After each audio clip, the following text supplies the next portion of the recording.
Obrigado. Bom dia a todos e todas. Eu já me apresentei, porque eu não sabia o que era para fazer naquela hora, mas Arthur, do coordenador nacional do MOHAN, Movimento de Integração das Pessoas Atingidas pela Hanseníase, que é um movimento que tem 42 anos, desde sempre, desde do início no Estatuto do Movimento, a luta também pelos direitos humanos das pessoas atingidas.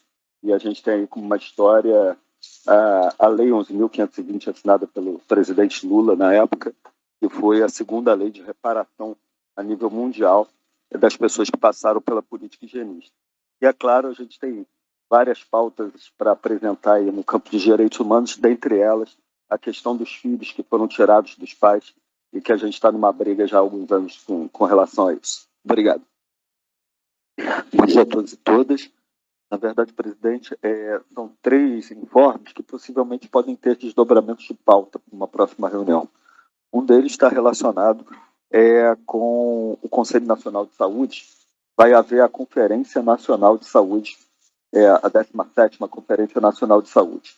E o regimento propõe a realização de conferências livres, né? Então, estão sendo realizadas no âmbito de instituições várias conferências livres. Eu acho que caberia, talvez, uma discussão da gente pensar do próprio Conselho Nacional de Direitos Humanos ou das entidades que o compõem, de propor uma conferência nacional de saúde, uma conferência nacional de saúde, perdão, mas uma conferência livre com o tema de direito à saúde como direito humano, para que a gente possa encaminhar sugestões e propostas para a Conferência Nacional de Saúde.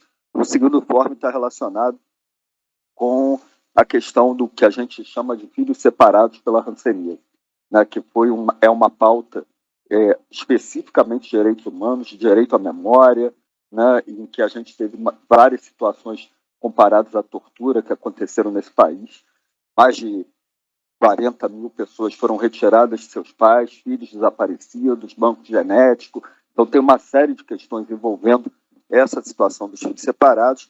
Essa pauta ficou suspensa a nível de governo na época do golpe da presidenta Dilma, e de lá para cá a gente tem tido várias situações, inclusive acompanhadas pela DPU, acompanhado pelo meu companheiro aqui, Carlos Nicodemos, que faz parte da rede também do MOHAN de Direitos Humanos, em que a Advocacia Geral da União diz que é um crime prescrito e que também a Advocacia Geral da União diz que isso era justo, legal e necessário, como se a gente pudesse comparar isso a campos de concentração, né, nazistas. Enfim, tem uma série de situações que envolvem isso e a gente gostaria de trazer esse assunto como um assunto de pauta, inclusive com depoimentos desses filhos, alguns com idades já bastante avançadas, para que a gente pudesse aprofundar isso como uma pauta de direitos humanos. E a última questão está relacionada também ao direito à saúde, que são as doenças negligenciadas nesse país, né? Durante a pandemia, isso ficou muito pior, ficou muito mais evidenciado. A pandemia prejudicou todas as doenças de uma maneira geral, mas especificamente naquelas doenças negligenciadas pela organização, classificadas pela Organização Mundial de Saúde como tal, e o Brasil tem 7 delas. E aí aproveitar a bancada do Nordeste, Pernambuco, inclusive, tem a maior quantidade de doenças negligenciadas, né?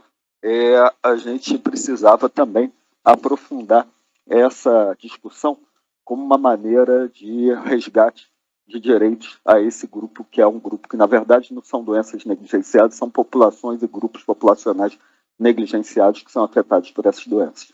Eu acho que caberia também um aprofundamento dessa questão. Obrigado, presidente. Perfeito, eu agradeço, conselheiro Arthur. Nós teremos a instalação ainda nesta semana das comissões, e certamente esses temas devem ser tratados, cada um em sua respectiva comissão. Obrigado, conselheiro.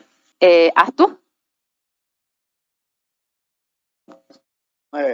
A respeito um pouco da questão da comunicação também. Acho que tem um papel que a gente pode exercer também enquanto conselheiro de mídia colaborativa, né? O quanto que a gente pode, numa missão ou em alguma atividade, estar fotografando, mandando informações. Aí era preciso que a gente pensasse um pouco nesse arcabouço, assim, por onde entra, para onde vai, né? A segunda questão é a necessidade da celeridade no que diz respeito à aprovação de conteúdo, né?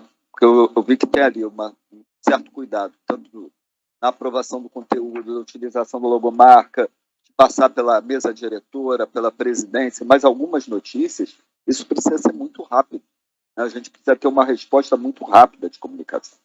Então tem que se pensar um pouco nesse fluxo e em medidas também de que, por exemplo, se o fluxo vai passar por X pessoas na mesa diretora e se a gente não ganha a agilidade nisso, qual é a válvula de escape? A gente precisa ter para não perder a matéria, não perder a notícia ou o tempo de resposta do Conselho. Queria só dizer à conselheira Márcia e ao conselheiro Arthur que a gente tomou nota das sugestões, inclusive a gente endossa fortemente várias sugestões feitas aqui e aí a gente comunica e dialoga com uma outra questão que foi a questão inicial. Conselheiro Arthur, por gentileza. Muito rapidamente, eu estava contemplado com a fala do conselheiro Nicodemos com relação à democracia, mas me senti provocado pelo Getúlio, né? E aí, só para lembrar, eu coloquei hoje, logo pela manhã, no informe, a questão das conferências livres que estão sendo realizadas da Conferência Nacional de Saúde, e me lembro que eu estou compondo a Comissão Intersetorial de Saúde Indígena do Conselho Nacional de Saúde, e desde pelo menos abril, a gente vem colocando, junto com a Defensoria Pública, junto com o Ministério Público, a situação dos Yanomami, desde abril do ano passado. Então, acho que uma ação, qualquer planejamento que a gente tenha, de fortalecimento da democracia, mas fortalecimento também do controle social, como participante da democracia brasileira, né, no sentido da gente ter ações interconselho.